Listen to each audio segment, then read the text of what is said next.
औज़ुबिल्लाहिमिनश्शैतानिर्रजीम बिस्मिल्लाहिर्रहमानिर्रहीम। ले जी,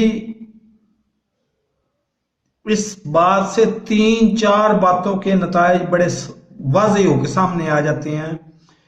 एक तो जो मौलाना फजलुर रहमान साहब तहरीक अदम एतमाद और तहरीक अदम एतमाद आज भी वो लाहौर में बैठे हुए हैं। लाहौर में जाके जनाब शहबाज शरीफ साहब 22 साल बाद दर पे पहुंचे हैं चौधरियों के कि तहरीक अदम एतमाद में हमारी मदद। जरदारी साहब कुछ दिन पहले पहुंच चुके हैं अपनी ऑफर्स लेके, जो यकीनन इनसे ज्यादा रिलायबल हैं मुकाबलतन। मतलब शहबाज शरीफ की ऑफर से जरदारी साहब की ऑफर ज्यादा रिलायबल हैं। और फजलुर रहमान साहब के अपने घर में पीटीआई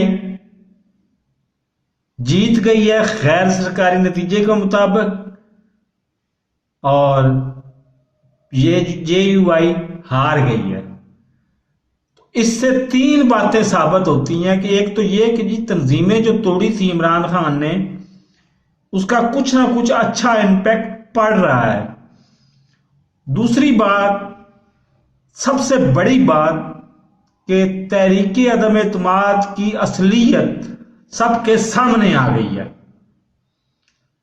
और जो तीसरी बात कि अब तो कुछ एहसास कर लेना चाहिए फजलुर रहमान साहब को कि उनका दौर अब खत्म हो चुका है, और एहसास कर लेना चाहिए नवाज शरीफ साहब को कि उनका एहतसाब अब हकीकी एहतसाब उनका शुरू हो चुका हुआ है, और एहसास कर लेना चाहिए शहबाज शरीफ साहब को कि उनकी सजा बहुत करीब आ चुकी है, और एहसास कर लेना चाहिए जरदारी साहब को कि उनकी सजा भी बहुत करीब आ चुकी है।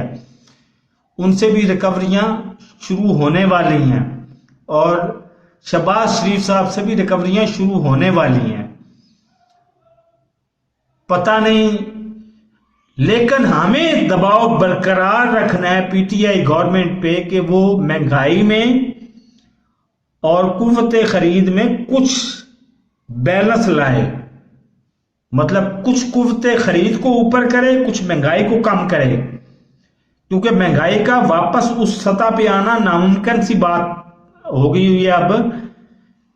कुव्वत खरीद से मुराद ये कि आमदन में कुछ इजाफा करे, तनख्वाहदार तबके में कुछ इजाफा करे, गैर सरकारी इदारों की तनख्वाहों में इजाफे का हुक्म जारी करे, और इसको इंश्योर करे कि वो अमल भी करें।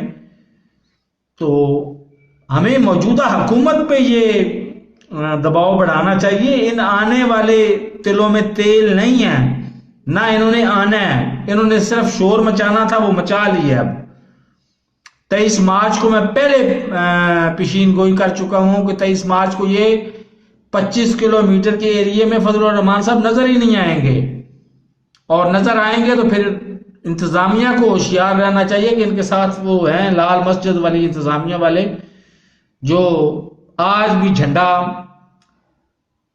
अमारात इस्लामिया अफगानिस्तान का लहरा के बैठे हुए हैं, जिनके दहशतगर्द मीरान शाह में अपने तय कोशिश करते हैं। लेकिन हमारी मुसल्लह अफवाज को सलाम है, सलूट है कि उन्होंने उनकी कोशिशों को नाकाम बनाया है।